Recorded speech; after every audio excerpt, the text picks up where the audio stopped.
पाएंगे, भोजन बनाएंगे, प्रसाद आदि ग्रहण करेंगे। कोई वैष्णव संत हो तो बोले यहाँ अजामिल से बड़ा वैष्णव कोई नहीं है, वहीं चले जाइए। महाराज पूछते पूछते पहुंच के अजामिल के घर जा करके बोले भक्त अजामिल बाहर निकलो, हम संत मंडली के साथ में आए हुए हैं, आज तुम्हारे यहाँ ही प्रसाद बनेगा।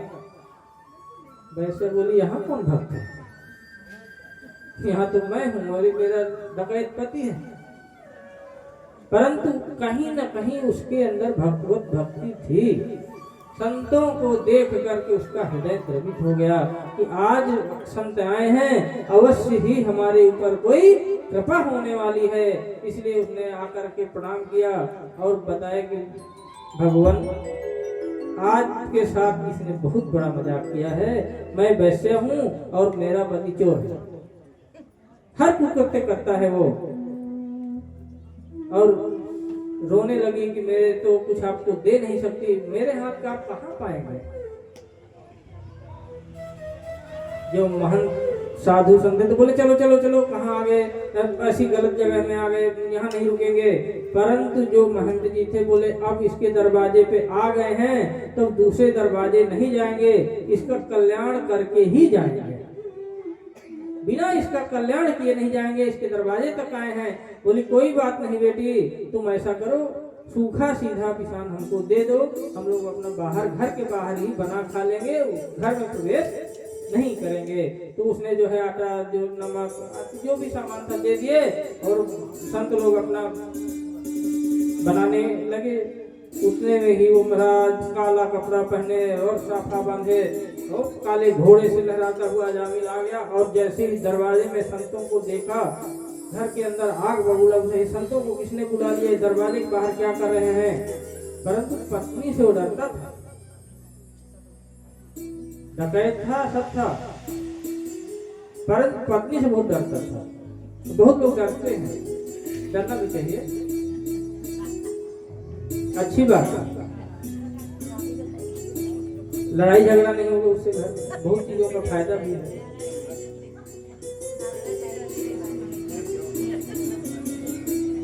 पत्नी डांटेगी और कहीं पलट के जवाब दे दिए तो फिर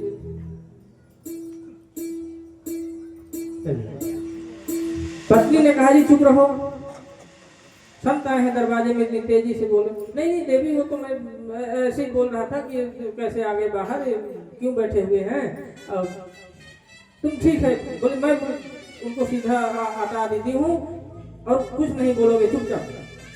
ठीक है, जाकर के चुपचाप प्रणाम किया और आ गया। संत लोग तो साथ आदि पाए, प्रातः काल उठ करके बोले अजामिल को बुलाओ, आशीर्वाद देंगे। बोले मेरा रात में तो कैसे कैसे इसको संभाल ली, पता नहीं क्या करेगा। और जैसे ही बुलाए और बुला करके महंत जी जो है ना बोले इनके घर का नमक खाए हैं, नमक को अदा करके ही जाएंगे। और बुलाए और बुलाकर बोले बेटा भगवत भजन करो। बोले भजन वजन नहीं होगा बाबा जी, भगवत भजन वजन हो चुका, आप अपना जाओ। बोले बात मानोगे? बोले हम मानेंगे। बोले तुम्हारी पत्नी गर्भवती है, अगली बार जो पुत्र हो इसका नाम नारायण रख देना, इतनी बात तो मान सकते। बोले हाँ ये तो मैं मान लूंगा। बात को मान गया। नारायण जब पुत्र हुआ कालांतर में उसका नाम नारायण रख दिया। बहुत समय पश्चात जो है वृद्ध हुआ और मृत्यु को प्राप्त होने लगा तो काले काले यमदूत दिखे तो नारायण नारायण बचाओ, नारायण बचाओ ऐसी आवाज लगाने लगा। तो भगवत पार्षद आ गया क्या, और जो यमदूत आए थे उसको पकड़ने, उनको मार मार के वहां से भगा दिए। अजामिल को लेकर भगवत पार्षद को इधर वह यमदूत जाकर के यमराज के सामने यमदंड फेंक दिए। बोले महाराज आप उसको हम लेने गए थे, 4 लोग आ गए गोरे गोरे और बहुत सुंदर मुकुट आदि पहने हुए थे, माला आदि धारण किए थे, बहुत सुंदर दिख रहे थे, हमको बहुत मारे और भगा दिया। बोले कैसे दिख रहे थे? बोले स्वरूप बताए। यमराज बोले वो बोल क्या रहा था? बोलो नारायण नारायण नारायण चिल्ला रहा था। तो यमराज बोले कि आज के बाद यदि कोई भगवत नाम ले रहा हो, नाम में जिसकी निष्ठा हो, उसके पास मत जाना।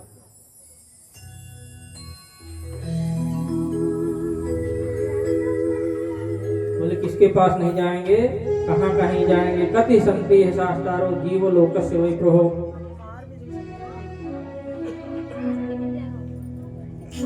धर्मम तु साक्षात् प्रेरितम न तु वै विदुरसो नापि देवताः। बोले जो भगवान नाम संकीर्तन करता हो, बोले पहचाने कैसे? बोले जिसके माथे पर तिलक लगा हो, जो तिलक धारण करता हो भगवान का।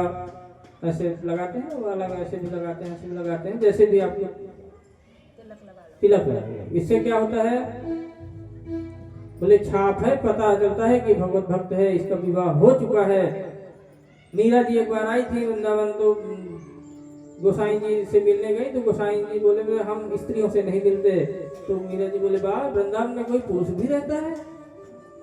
पहली बार सुनी हो कि वृंदावन में कोई पुरुष है, और जा करके बोलो कि यहाँ तो केवल एक ही पुरुष है श्री कृष्ण, ये दूसरा पुरुष कहाँ से प्रकट हो गया वृंदावन में? और जा करके जैसे ही गोसाई जी उनके सेवकों ने बताया कि महाराज जो स्त्री आई है बोल रही है कि ये दूसरा पुरुष कौन है, वृंदावन में तो सिर्फ एक ही पुरुष है श्री कृष्ण। समझ गए कोई बहुत बड़ी भगवत भक्त है। और आकर के जैसे ही देखा मीरा जी को, उस दिन से उन्होंने पाबंदी हटा दी। बोले स्त्री पुरुष कोई भी मिल सकता है। वृंदावन में सिर्फ एक ही पुरुष जिसके तिलक लगा हो। और क्या पहचान है? तिलक ना लगाए तो बोले गले में तुलसी धारण किए हो, कंठ में ऐसे सबको पहननी चाहिए। तुलसी आदि धारण किए हो उसको नहीं छूना है।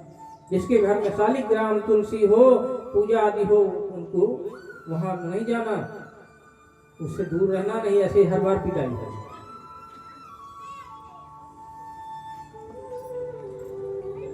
आगे स्वयंभू नारद कुमार कपिल मुनि आदि का जो है ये 12 भागवत है, इनका वर्णन करते हैं। और अंत में कहते हैं कि जिह्वा न भक्ति भगवत गुण नाम ध्येयम चेतश्चन स्मरति तच्चरणारविंदम। बोले जिसकी जिह्वा एक बार भी भगवान नाम न ले और भगवान का स्मरण न करे, भगवान कृष्ण को प्रणाम न करे, विष्णु कृत्यान। बोले जो भगवत नाम न ले उसको यम दंड में बांध करके मेरे पास लाना, बाकी किसी को नहीं लाना। बोल हरि हरि हरि बोल, राधा माधव हरि हरि बोल, बोल हरि बोल हरि हरि बोल, राधा माधव सभी लोग गाइए भाव से।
वृंदावन बिहारी लाल की जय।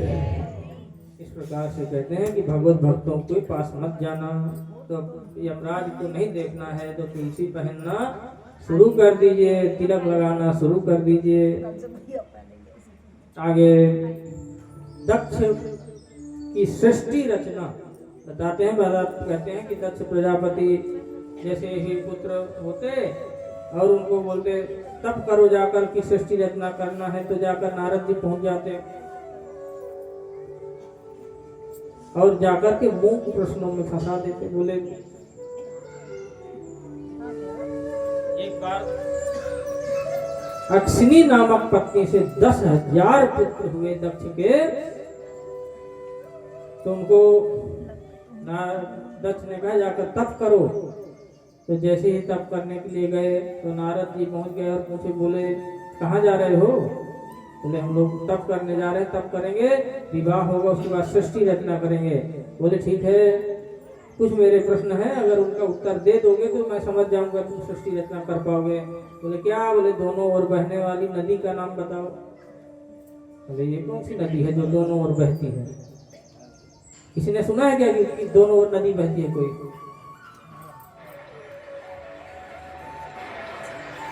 दूसरा प्रश्न किया, जिस बिल में जाने के बाद कोई वापस नहीं आता, सो कोई बिल बताओ जिसमें जाने के बाद कोई नहीं वापस आता। तीसरा प्रश्न किया, विचित्र भाषा बोलने वाला हंस बताओ जो विचित्र भाषा बोलता हो। चौथा, बोले पुष्चली के पति का नाम, बोले नहीं पता। बोले खाक सृष्टि करोगे? इतने सरल सवाल नहीं तुमको पता, तुम क्या करोगे? बोले महाराज हमको तो नहीं पता, आप ही बता दो। बोले पहले चेला बनो। ऐसे किसी को नहीं ज्ञान दिया जाता, पहले चेला बनो। लेकर के तिलक लगा के कंठी उंठी बांध दिए। बोले शिष्य हो, जो मैं बोलूंगा वही करना पड़ेगा। बोले जी गुरु जी जरूर करेंगे, आप उत्तर तो बताइए।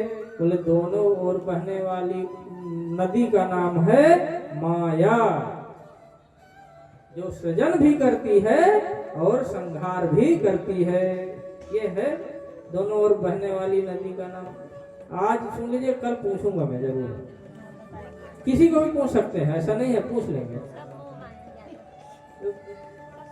बिल, जिस बिल में जाने के बाद कोई वापस नहीं आता है, बोले मोक्ष।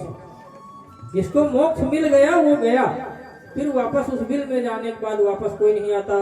बोले विचित्र भाषा बोलने वाले हंस, बोले शास्त्र। शास्त्र बोलते कुछ और है, मतलब कुछ और होता है। और पुष्चली के पति, बोले माया का पति माधव। पुष्चली के पति जो है वो कौन है? बोले माधव।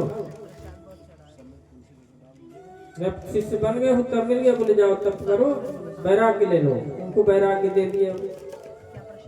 अब तो दक्ष जी महाराज का पारावार नहीं रहा, वह क्रोध में भर गए कि नारद जो है बताओ मेरे 10,000 पुत्रों को जो है साधु बना दिया। उतने में ही नारद जी दिल के बोले, अहो असाधु साधु नाम, अरे तुम तो बहुत असाधु हो, तुम साधु नहीं हो सकते। बताओ मेरे 10,000 पुत्रों को विरक्त कर दिए, साधु बना दिए तुमने। जैसे तुम स्वयं फक्कड़ घूमते हो, उसी प्रकार मेरे पुत्रों को जो है तुमने अपने जैसा बना दिया। इसलिए मैं श्राप देता हूँ, आज के बाद तुम 2 घड़ी के ऊपर कहीं ठहर ही नहीं पाओगे। और जब ठहरोगे ही नहीं तो उपदेश कहाँ से दोगे?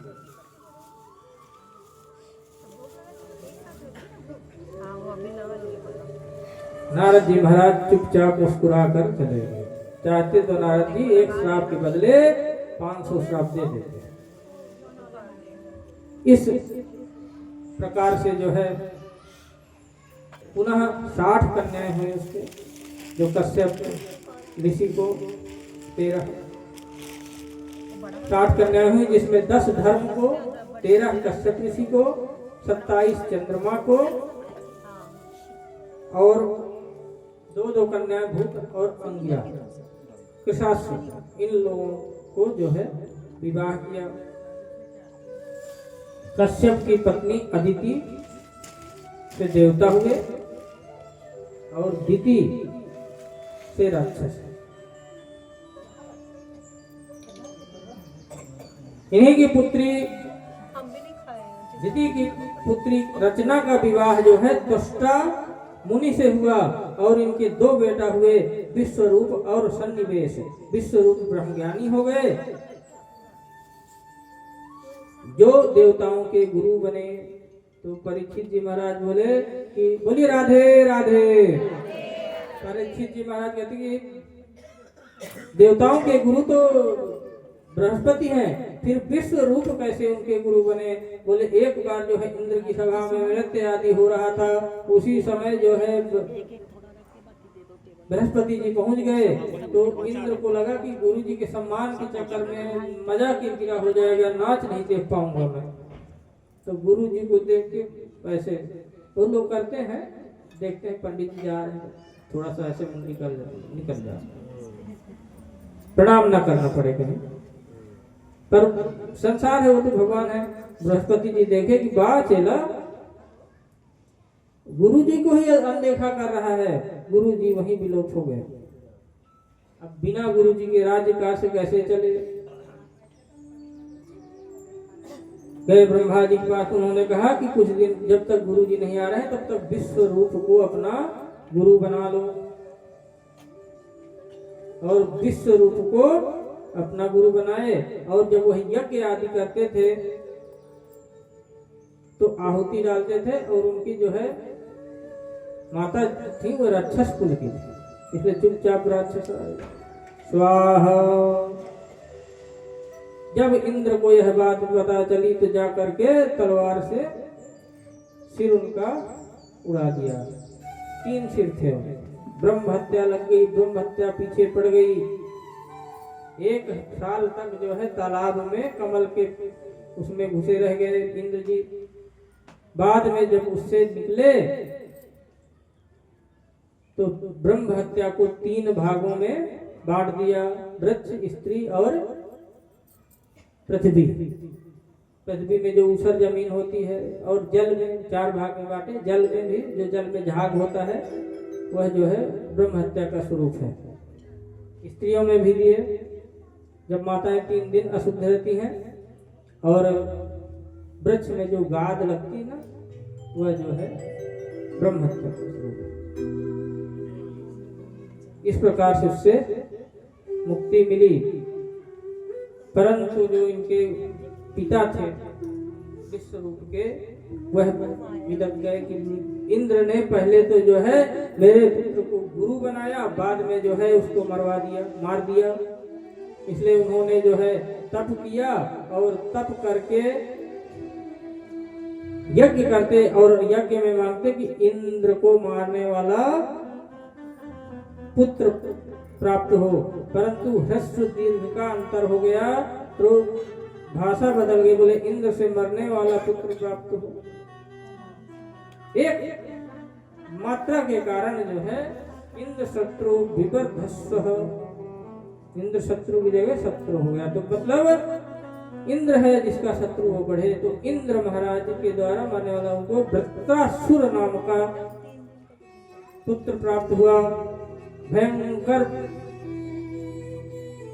प्रतापी वृत्रासुर, 3 लोक जीत लिए। इंद्र आदि जो है त्राहि त्राहि करने लगे, और इन्हीं के जो है जब इंद्र आदि को मारकर सब स्वर्ग से भगा दिया तो भगवान के पास गए तो बोले दधीची जी के पास जाओ और उनसे हड्डियां मांग लाओ। वह गए दधीची जी के पास और जाकर प्रार्थना की, बोले ऋषियों किस लिए, देवताओं किस लिए आए हो? तो उन्होंने कहा कि आप अपनी हड्डियां हमको दे दीजिए। बोले वाह, ये तो बढ़िया मांगे। शरीर सबसे प्यारा मनुष्य को अपना शरीर होता है, तुम शरीर ही मांग लिए। तो देवता बोले कि हे ब्रह्मन, अगर मांगने वाला यह सोचने लगे कि इसको क्या तकलीफ होगी तो कैसे मांगेगा? बोले देवताओं, मैं तो तुमसे प्रवचन सुनना चाहता था, और वहीं पर जो है बैठे बैठे अपना प्राण त्याग दिए। उनके शरीर पर नमक आदि का लेप लगा दिए, गाय चाट गई, हड्डियां बची। उसी से जो है वज्र तैयार हुआ, और आज इंद्र ऐरावत हाथी पर बैठकर जैसे ही वज्र लेकर के युद्ध के लिए चला, उस वज्र में वृत्रासुर को भगवान के दर्शन होने लगे। जैसे ही वृत्रासुर को मारने के लिए इंद्र जो है वज्र लेकर बढ़ा, तो भगवान हाथ जोड़ करके प्रार्थना करने लगा, हम हरे तव पादैक मूल दासानुदासो भवितास्मि भूयः। हम है तव पादैक मूल, हे प्रभु आप अपने चरणों की भक्ति दे दीजिए, दासानुदास बना लीजिए। भवितास में भूयः दासानुदास, अगर आप भगवान की भक्ति नहीं कर पा रहे हैं तो दास के चरण पकड़ लीजिए, जो भगवत भक्त हो उसके चरण पकड़ लीजिए, आपकी भी मुक्ति हो जाएगी। उसको पकड़ के छोड़ना मत। बोले दासानुदास, अपना दास नहीं तो दासों का दास तो बना दीजिए, जाकि मैं आपकी वाणी को गुणानुवाद करता रहूं। न नागपृष्ठम न च पारमेष्ठ्यम न सार्वभौमम न रसाधिपत्यम। बहुत सुंदर स्तुति की, इतनी सुंदर स्तुति वृत्रासुर ने की, और अंत में कहता अजात पक्ष इव मातरः खगा। बोले हे प्रभु ऐसी भक्ति दीजिए कि जैसे अजात पक्षी, जैसे पक्षी का बच्चा घोंसला में बैठा रहता है और अपने माँ का ध्यान करता रहता है, कब अन्न लेके आएगी। तो भगवान ने कहा बा ये तो भूख है, पेट भर जाएगा, भक्ति खत्म। तो दूसरा उदाहरण देता है तन्यम जदाता यत्वत्तरात् सुधारता है, जैसे गाय के आने का बछड़े को इंतजार रहता है। ये भी भूख का भजन है, दूध पी लेता है बछड़ा तो दूर हो जाता, उसको लगा कि ये तो नहीं। प्रियम प्रियैव विशुद्धम विशर्ण मनोरविंदाच्छिदिच्छिते सम। वृत्तासुर कहता है कि जिस प्रकार से किसी पत्नी का प्रीतम परदेश गया हो और वह पत्नी नित्य निरंतर अपने पति का इंतजार करती रहती है, उसी प्रकार मैं जो है आपका इंतजार करूं, आपका भजन करूं। बताइए, यहाँ साक्षात भगवान नहीं दिखते और राक्षस होकर के उसको वज्र में भगवान दिख रहे हैं। ऐसा कैसे हुआ? बोले ये पहले जन्म में गंधर्व थे। माता पार्वती को शिव जी जो है बैठा करके प्रवचन दे रहे थे, तो जा करके अनर्गल प्रलाप करने लगा वहां पर। तो माता सती ने, पार्वती जी ने श्राप दे दिया कि तू जो है भगवत भक्त के लायक नहीं है, क्योंकि तू माता और पिता में भी दोष देख रहा है। तब चरणों में गिर पड़ा, माँ मेरे अपराध को क्षमा करें। तब भगवान ने, शिव जी ने आशीर्वाद दिया कि तुम जो है अंत में तुम्हारी सदगति हो। और भयंकर युद्ध हुआ और इनके द्वारा मारा गया।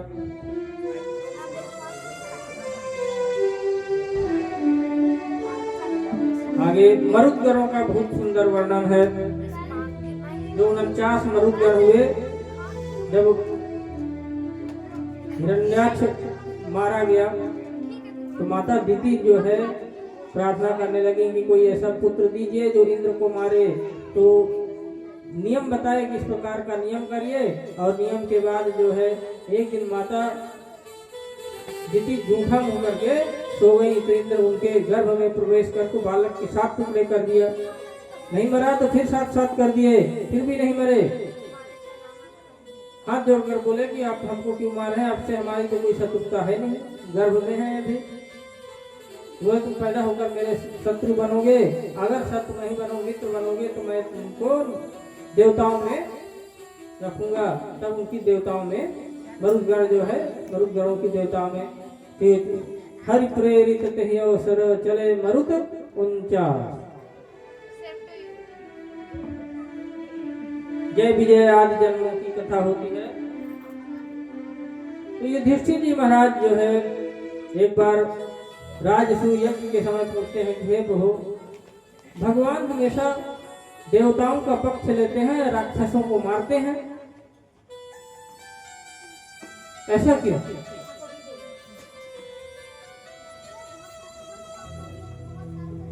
तो नारद जी महाराज कहते हैं कि हे युधिष्ठिर, भगवान तो केवल भक्ति के भूखे हैं। कोई भी भक्ति करे भगवान उसका कल्याण करते हैं। वो चाहे देवता कुल में हो चाहे राक्षस कुल में। बोले कोई उदाहरण है? बोले हाँ। बोले भाव प्रधान है। ये द्वेष भाव कंस से प्रिय भाव अक्रूर, मित्र सो सुदामा शत्रु शिशुपाल सेयो है। स्वामी भाव कुबरी, सेवक भाव संदीपनी, परम आराध्य भाव उद्धव जी ने ध्यायो है। मुदित मुकुंद वासुदेव ध्यायो पुत्र भाव, आधा बका खल भाव गोविंद सतायो है। ये सब परम गति गए हरि से मन लगाए से, भाव दुर्भाव भेद कृष्ण ना गिनायो है। बोले भगवान भाव और दुर्भाव नहीं गिनाते। कंस कौन सा वो था, द्वेष भाव था, काला कहीं दिख जाए कृष्ण आ गया भगाओ। यहाँ तक कि किसी की आँख की पुतली भी देख देता तो डर के भाग जाता था, कृष्ण आ गया बोल। ऐसा भजन कौन करेगा, हम लोग करेंगे।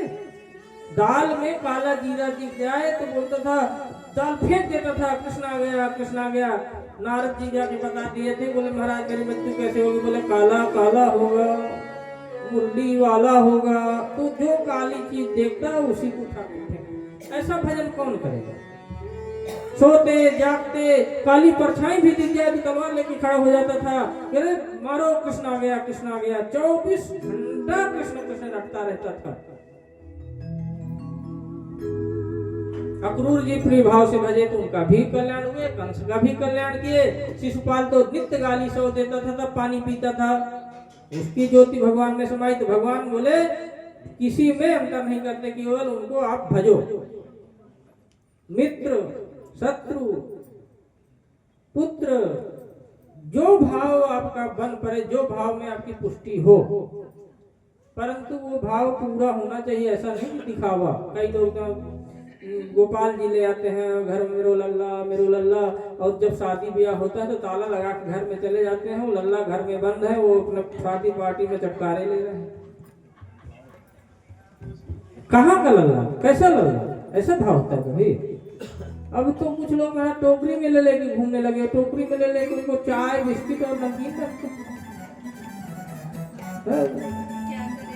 टॉफी डाल देते, 2 टॉफी डाल देंगे सामने में, टोकरी में दिखावा है।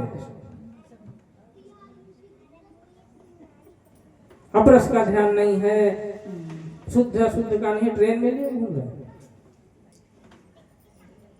भक्ति का जो भाव बनाइए उसको पूर्ण रूप से बनाइए, नहीं तो स्वामी भाव बना लीजिए, सब क्षमा। बोले कोई हुआ तब, बोले हाँ हुए हैं। बोले हिरण्याकश्यपु का पुत्र प्रहलाद। हिरण्यकश्यपु जो है, जब हिरण्याक्ष मारा गया, अग्नि ज्वाला में जल उठा, मैं तो विष्णु को नहीं छोड़ूंगा, जा करके तप करने लगा। और उस समय कयाधु के पेट में जो है प्रहलाद जी थे, तो इंद्र इनका हरण करके ले जाने, बोले इसके पेट में जो बच्चा है मैं उसको मार दूंगा, वंश नष्ट हो जाएगा, राक्षस कुल नष्ट हो जाएगा। तब नारद जी जाकर पहुंचे, बोले ये तुमको पता है इंद्र इनके पेट में कौन है। बोले इसके पेट में परम भक्त पल रहा है। और उनको ले जाकर जितने वर्षों तक उसने तपस्या की, तब तक वो नारद जी के पास में रही, और वहीं नारद जी उपदेश सुनाते थे, वहीं से वह जो है भक्त प्रहलाद। कुछ लोग बोलते हैं वो प्रहलाद जी एक बार खेलने जा रहे थे तो कुम्हार जो है वो बर्तन रख करके पकाते हैं ना, बोले उसमें बिल्ली के बच्चे थे, जिंदा बच गए थे, दंत कथा है। बोलते हैं कुछ लोग, उनको देखे तो उनके मन में भक्ति जाग गई कि जो को राखे साइया, मार सके ना कोई, बाल ना बांका कर सके जो जग बैरी हो। बहुत सुंदर उपदेश दिए। और हिरण्यकश्यपु भयंकर तप किया, केवल उसके शरीर में हड्डियां बची। तब जो है ब्रह्मा बाबा प्रकट हुए, वरदान मांगे। बोले दिन में मरूं न रात में मरूं, न सुबह मरूं न शाम को मरूं। ऐसे अनेक वरदान बहुत मांगे अपने जैसे, तो उसने खूब लगा लिया दिमाग की, भाई ब्रह्मा जी मना कर दिए कि अमर नहीं बनाएंगे। तो जितना ध्यान था सब मान लेना, मनुष्य से मरूं, न राक्षस से मरूं, न पृथ्वी में मरूं, न आकाश में मरूं। वरदान लेकर के आया। इसके 4 पुत्र थे,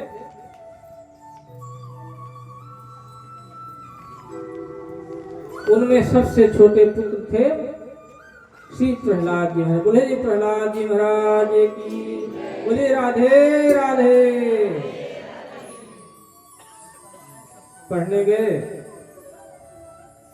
संक्षिप्त में बोल देते हैं, सबको कथा तो पता हो।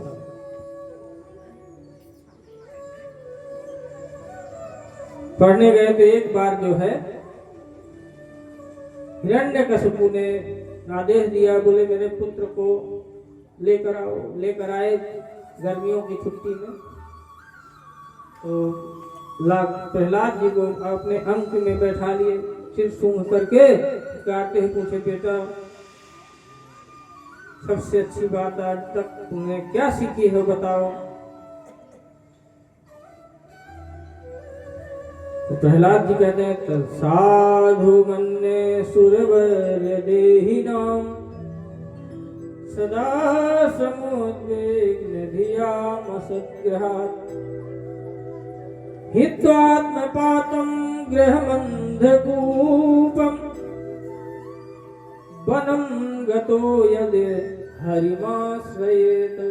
बोले हे पिताजी जंगल जाइए तब करिए, साधुओं की सेवा कीजिए। यह संसार तो अंधकूप है। अच्छा एक अंधकूप था, एक आगे आगे अंधा जा रहा था, पीछे पीछे उसके पकड़े हुए थे 8-10 लोग। तो एक गिरा धड़ाम, दूसरा बोला क्या हुआ, बोले मैं तो गिर गया हूँ, अकेला पड़ा रहूंगा यहाँ। एक को तो कम से कम लोग कुछ नहीं बराबर है रास्ता, आ जाओ। दूसरा गिरा धड़ाम, तीसरा बोला क्या हुआ, कैसे कुछ समझ में कुछ है क्या यहाँ। दूसरा बोला इस दुष्ट ने नहीं बताया तो मैं क्यों बताऊं, वो भी गिरा। सभी ऐसे करके पिताजी सभी ग्रह उस अंधकूप में गिरते चले गए। इसी प्रकार ये संसारी हैं, खुद तो पिताजी बोले खुद तो दंड भोग रहे हैं, अपने पुत्र को भी नहीं बचाते, क्योंकि उनको पता है कि संसार जो है अंधकूप है, परंतु स्वयं तो गिरे हुए हैं, अपने पुत्र को भी लाके उसी में गिरा देते हैं। बोले अंधकूप है संसार। कोई जंगल में कोई अंधकूप हो, वहां कोई गिर जाए, चिल्लाते रहो, चिल्लाते हल्ला करते करते प्राणांत हो जाएगा, परंतु वहां कौन बचाने जाएगा। गांव का कुआं होगा तो कोई बाल्टी वाल्टी डाल के निकाल लेगा, वहां तो कोई नहीं जाने वाला। बोले संसार अंधकूप है, इसमें जो गिरा वो गिरा। और कोई अगर निकलना भी चाहे तो उसको टांग पकड़ के खींच लेते हैं, सर कहाँ जा रहा है, चल इधर, अभी कहाँ जा रहे हो, आगे वंश बढ़ाना है, बाल बच्चे कैसे रहेंगे तुम्हारे बिना, पत्नी कैसे रहेगी, क्या खाएगी। हे पिताजी ये सब छोड़ करके हरि माश्रयेत, हरि का भजन करिए। उठा करके गोद से पटक दिया। बोले गुरुओं को बुलाओ, इनको संडा मार के जी आए, हाथ जोड़े जी महाराज। बोले सोचे कुछ इनाम मिलेगा, बहुत अच्छी बात बताए होगे। बोले जी महाराज जी बताइए। बोले ये क्या शिक्षा दे रहे हो मेरे पुत्र को, मेरी गोद में ही बोल रहा है मेरे शत्रु के लिए। बोले हरि का भजन करो बैठ करके, यह शिक्षा देते हो। बोले महाराज जी हम हमारे सिलेबस में तो ये है ही नहीं है, ये कहाँ से पढ़ना।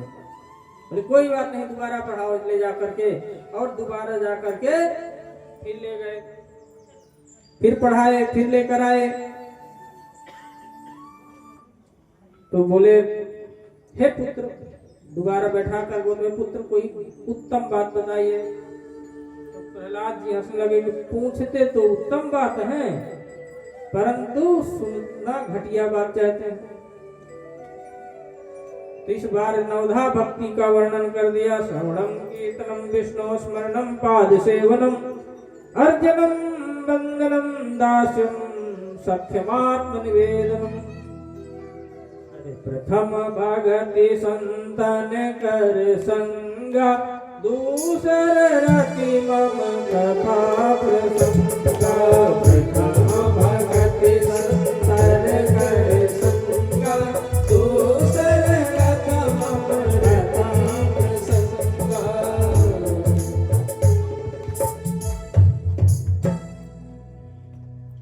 और नवधा भक्ति गुरुपद पंकज सेवा, तीसर भगति मान, चौथी भगति मम गुण गण कई कपट तज्ञान। इसी को तुलसीदास जी ने चौपाई में लिखा। प्रहलाद जी कहते हैं श्रवणम, हे पिताजी यदि भगवत भक्ति करना है तो सुनना सीखिए। सर्वप्रथम भक्ति की सीढ़ी है श्रवणम। यदि आप सुनोगे नहीं तो आपको भक्ति प्राप्त नहीं होगी। पहले श्रवण करना सीखिए और सुन करके कीर्तन करिए। घर जाइए तो भगवान नाम कोई किया आज तक? मैं तो कई दिन से बोल रहे हैं कि थोड़ा सा हरि नाम संकीर्तन कोई किए हैं घर में जाके? कोई नहीं। ठीक है। विष्णु फिर स्मरणम, फिर विष्णु भगवान का स्मरण करिए। फिर पाद सेवनम, जहाँ जो मिल जाए श्रेष्ठ मिल जाए उसका चरण पकड़ लीजिए, महाराज को ज्ञान दीजिए। अर्चनम, फिर पूजन पाठ, बंदन आदि करिए। फिर दास्य भाव होना चाहिए, दास्य भाव अभिमान नहीं होना चाहिए। सख्य मात्म निवेदनम, और फिर सखा भाव भी आप उसी को तुलसीदास जी कहते हैं। मंत्र जाप दृढ़ विश्वास, पंचम भजन सुवेद प्रकाश, छठदम शील विरत बहुकर्म, निरंतर सज्जन धर्म, सातम जथा सातम सम मोहिमय जग देखा, होते अधिक संत कर लेखा। बोले सातवीं भक्ति, मेरा दर्शन तो करे परंतु अगर संत दिख जाए तो संत को मेरे से भी अधिक माने। नवम सरल होना चाहिए व्यक्ति को। इस प्रकार से सुना तो महाराज हिरण्यकशिपु आग बबूला हो गए, उठा करके नीचे फेंके। बोले बुलाओ उन दोनों दुष्टों को, गुरुओं को क्या सिखाते हैं? बोले महाराज हमने इनको आज तक कहीं कुछ नहीं सिखाया। अब यह सुन करके फिर प्रहलाद जी महाराज को कभी आग में जलाए, कभी फेंके, कभी हाथी के नीचे दबाए। भगवत भक्त कहे को उनका तो कुछ होना नहीं। बुआ आ गई, बोली मैं इनको जला दूंगी, अपने मेरे साथ बैठा दीजिए, मेरे वरदान है। 1 साल ली थी, बोले ओढ़ लूंगी कुछ नहीं होगा। और साल ओढ़ कर बैठी तो खुद ही जल गई। राम नाम सत्य हो गया। प्रहलाद जी खेल रहे हैं जैसे फूल में खेल रहे हैं। क्यों मर गई होलिका? उनको वरदान था खुद के लिए कि तुम्हारी रक्षा के लिए है, इसलिए नहीं था कि दूसरे को जलाने पहुंच जाना।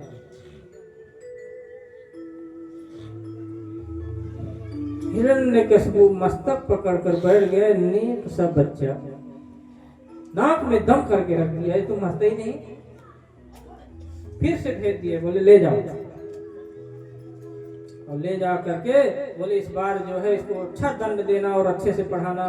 और ले गए वहां, और जैसे वहां गए तो प्रहलाद जी बहुत मेधावी छात्र थे, सब सुना देते थे। जो पढ़ते थे सुना भी देते थे, परंतु करते अपने मन का था। तो जो होनहार बच्चा होता है, जो होशियार रहता है, उसके बच्चे लोग उसको जो है ना आगे रखते हैं। कुछ होता है उसी से पूछते हैं। तो ऐसे ही सभी बच्चे एक बार इकट्ठा हुए। बोले प्रहलाद एक बात बताओ, तुम तो कहीं पढ़ने गए नहीं, ये इतनी अच्छी अच्छी बातें सब कहां से सीख के आए हैं? प्रहलाद जी कहते हैं कि एक बार जब मेरे पिताजी वन में तप करने गए थे, तब नारद जी ने आके मेरी माँ को उपदेश दिया था। ये वही ज्ञान है मेरे पास। तो बच्चे बोले तभी तो गुरु जी बोलते थे कि पढ़ा पढ़ाया आया है, ये पेट से ही पढ़ के आया है, यहाँ तो कुछ पढ़ाया नहीं जाता है। गुरु जी सही बोलते थे कि पढ़ा पढ़ाया पैदा हुआ है, इसको कोई नहीं पढ़ा सकता। परंतु प्रहलाद एक बात तो है, तुम कीर्तन करते हो, भजन करते हो तो मन बहुत लगता है, ऐसा लगता है कि हम भी करें, परंतु डर लगता है कि हमारे पिताजी हमको मार न दें, तुम्हारे पिताजी हमको भी मरवा देंगे। प्रहलाद जी कहते हैं कि भगवान का मेरे कोई रिश्तेदार हैं कि मेरी ही रक्षा करेंगे, तुम्हारी क्यों नहीं करेंगे? अभी अभी देख के आए हो कि हाथी से चलवाए, पहाड़ों से फेंके, अनेक यत्न कर लिए, परंतु कुछ हुआ क्या मेरा?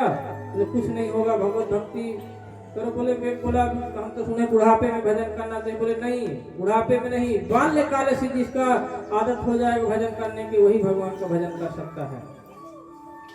अब तो प्रहलाद जी महाराज बोले सभी लोग आओ कीर्तन करते हैं, और सभी लोग जो है भगवान नाम संकीर्तन करने लगे। श्रीमन नारायण नारायण नारायण, श्रीमन नारायण नारायण नारायण, श्रीमन नारायण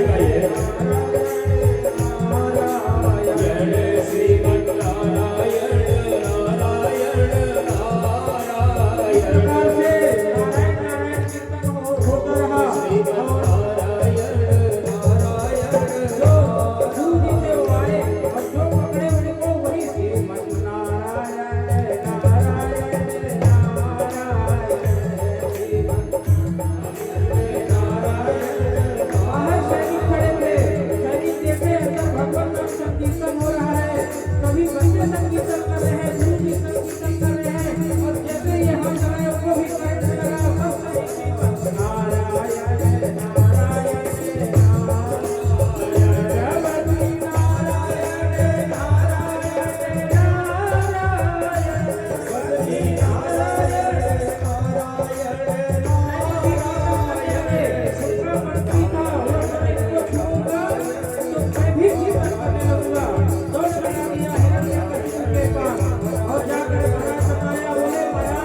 बोले सैनिक बच्चे सब श्रीमंत नारायण कीर्तन कर रहे हैं और हिरण्यकशिपु क्रोध में बड़ा हुआ तलवार लेकर दौड़ पड़ा।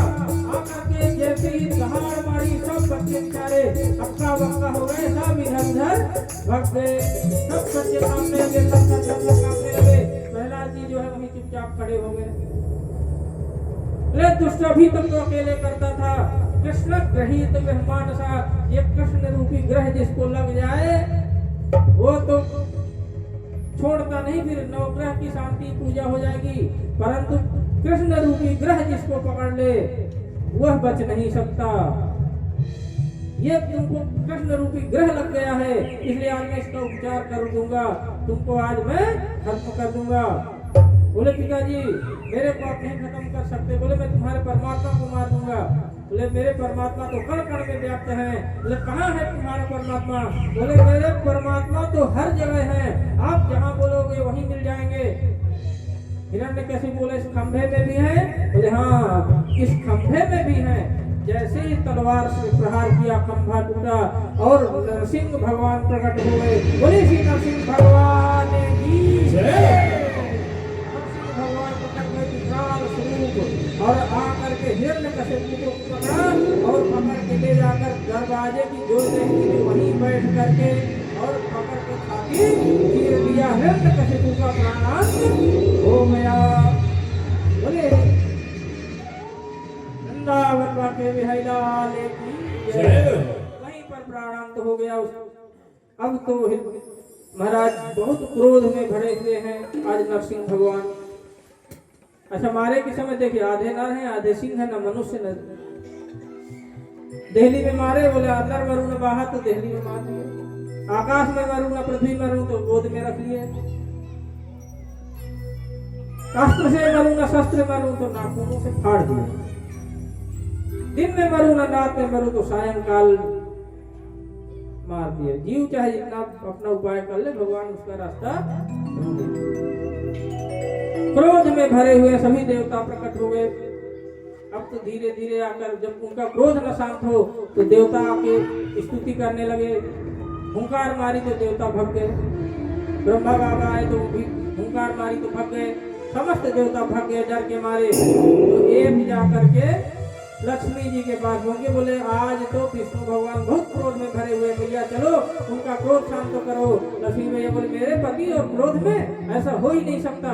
और आकर के बढ़िया पूजा की आरती थाल सजा कर जैसे ही आई और आकर के जैसे ही आरती घुमाने जैसे कुंभ में नजर गई लक्ष्मी जी वही थाली फेंक करके एक पैर पृथ्वी में एक पैर वैकुंठ में जाकर बोले बचा ले भगवान, कहाँ ले गए मेरे को।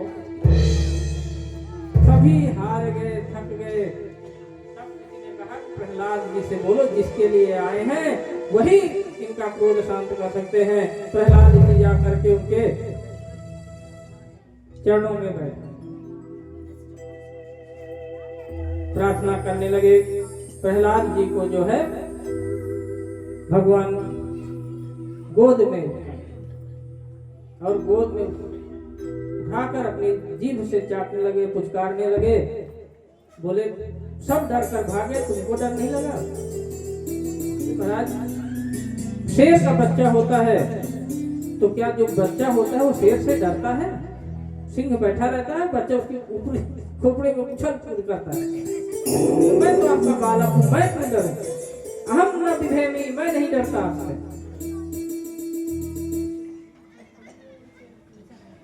भगवान ने जो है वरदान आदि दे करके बहुत सारे वरदान आशीर्वाद दिया। तो युधिष्ठिर जी महाराज कहते हैं कि भगवान तो भक्ति और भाव से।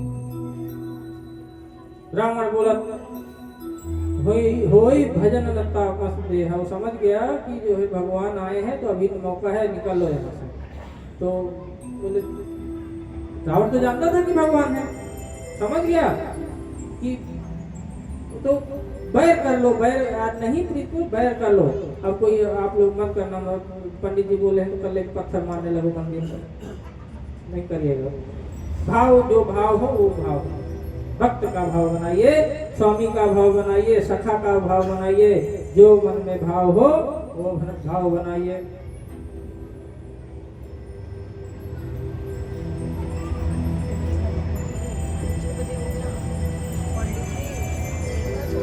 यहाँ से जो है सप्तम स्कंद पूर्ण। आज की कथा को मुझे विराम।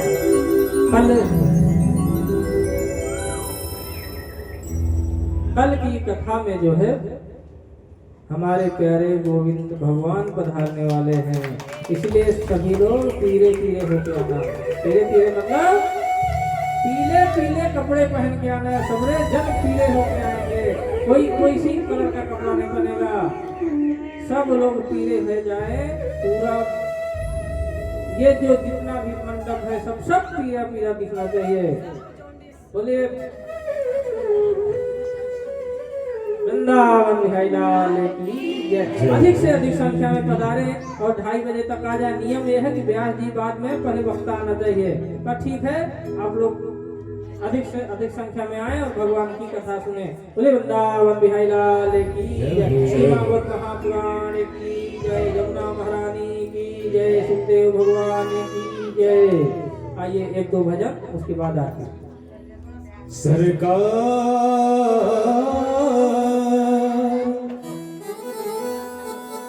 मेरे श्याम की महफिल को हे सरकार सजाते आते हैं वही दर पर जिन्हें